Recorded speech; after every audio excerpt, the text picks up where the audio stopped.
Waste Asia Bharat का दबदबा पूरी दुनिया में बना हुआ है, इस बात में कोई दो राय नहीं है और आप इस वीडियो से इस बात को पूरी तरीके से समझ सकते हो।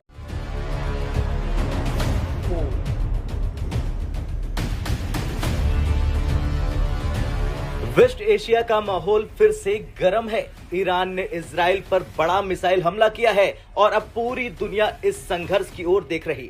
लेकिन इस बार भारत भी इस जंग के केंद्र में आ गया है। ईरान के राजदूत ने साफ कर दिया है कि भारत मिडिल ईस्ट में एक महत्वपूर्ण भूमिका निभा सकता है।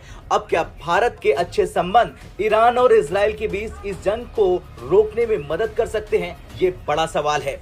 दरअसल ईरानी राजदूत इराज इलाही ने भारत को मिडिल ईस्ट में एक महत्वपूर्ण प्लेयर बताया। उनका मानना है कि भारत के इजराइल के साथ मजबूत संबंध है और भारत इस संघर्ष को रोकने के लिए एक बड़ी महत्वपूर्ण भूमिका निभा सकता है। ईरानी राजदूत ने अपने बयान में कहा, अगर इजराइल अपनी शत्रुता और ईरान की राष्ट्रीय हितों के खिलाफ अपना उल्लंघन नहीं रोकता तो उसे बार बार ऐसे हमलों का सामना करना पड़ेगा। न सिर्फ क्षेत्र में बल्कि पूरी दुनिया भर के लोग पश्चिम एशिया में इजराइल के शत्रुतापूर्ण कदम को देख रहे हैं। हर कोई गाजा और दक्षिणी लेबनान में हो रहे रक्तपात को देख रहे हैं। लोग गुस्से में है और इजराइल ने सभी मानवाधिकार संधियों का उल्लंघन किया, इसलिए दुनिया उससे नाराज है। इजराइल पर ईरान के खिलाफ हमले को दुनिया भर के कई लोगों की ओर से समर्थन दिया जाएगा। भारत इस क्षेत्र में एक महत्वपूर्ण प्लेयर है।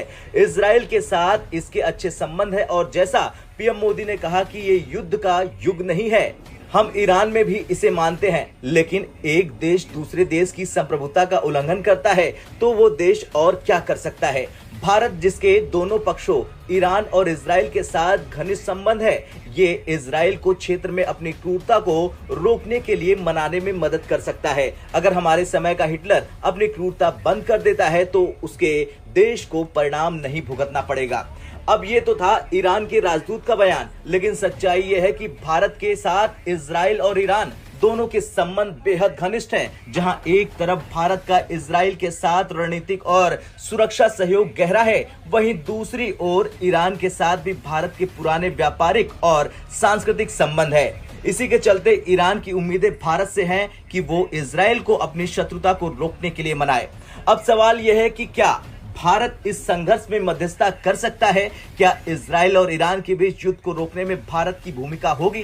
दरअसल ईरान ने संकेत दिए हैं कि भारत अपने कूटनीतिक संबंधों का उपयोग करके शांति स्थापित करने की कोशिश कर सकता है, लेकिन क्या इजराइल और ईरान अपने अपने कदम पीछे हटाने को तैयार होंगे? यह भी बड़ा सवाल बनकर सामने आ रहा। दरअसल ये जंग सिर्फ ईरान और इजराइल के बीच नहीं है, इसका असर पूरी दुनिया पर हो रहा और अब भारत जो मिडिल ईस्ट में एक महत्वपूर्ण भूमिका निभाता है, क्या इस संघर्ष में शांति के रास्ते को दिखा पाएगा?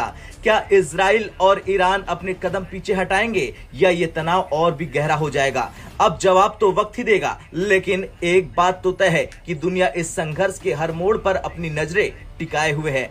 आप इस मुद्दे पर क्या सोचते हैं? क्या भारत मध्यस्थ की जैसा कि वीडियो में आपने देखा है, जब भी किसी देशों के बीच में युद्ध होता है तो उन दोनों युद्धों के बीच में इंडिया ही जाके सुलझा करवाता है, मतलब उसको ये बंद करवा पाता है और दुनिया के ऐसा कोई भी देश नहीं है जो कि इस युद्ध को रुकवा सके। तो आप क्या कहना चाहते हैं, कमेंट बॉक्स में ज़रूर कह दीजिएगा।